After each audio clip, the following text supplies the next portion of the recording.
I saw more cords last night watching the night race at Bristol than I have ever at a 1990s LAN party. And while we finally did get a tire wear race, it was not without some drama. So for the weekend, the teams were allotted 11 sets of tires, 1 for practice, 1 for qualifying, and 9 for the race. After the practice session, some teams were running around 70 laps and were showing very little wear on the tires. Tire fall off was only around half a second, so we thought, here we go again with Bristol.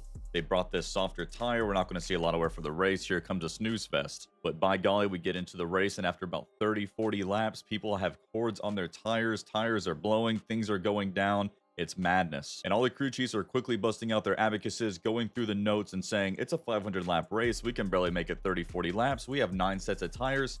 The math isn't mathing. So unfortunately, Goodyear is put in a pretty weird position, and they ultimately had to give the teams an extra set of tires midway through the race. And while this does seem like a good idea, giving the teams an extra set of tires after seeing the extreme tire wear that we were not expecting before the race, a lot of teams are already setting their strategies that far into the race of how they're going to further utilize the rest of their tires, and it ultimately screwed a lot of people that were actually planning ahead. Because we saw a lot of teams push these tires to 50-60 laps. It's just a matter of how hard you actually want to push the tires, i.e. a tire wear race. So it's not a hard concept.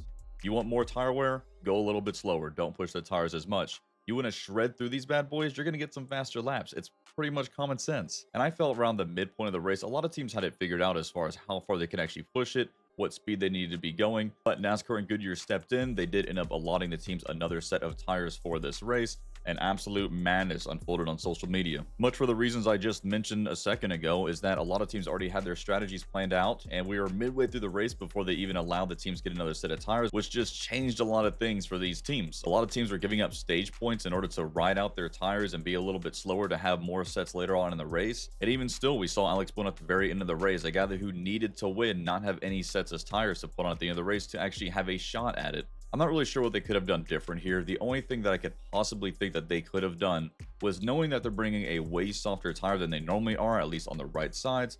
Maybe it would have been a good idea to allot the teams an extra few sets of tires, given the history that we have at Bristol of very inconsistent tire wear based on what they bring or based on what we see on practice, depending on the temps. I would say this has been a good learning experience for Goodyear. I did like how the tires wore down. A lot of the drivers did as well. But man, we just cannot catch a break. When we do bring a Goodyear tire that does have good tire wear, it is just never without drama, man. If we would have had 2 or 3 extra sets of tires from the very beginning of this race, this would have been a great race and had a lot of drama folding around that whole strategy call. But instead, it is hampered by this because NASCAR and Goodyear just cannot get out of their own way.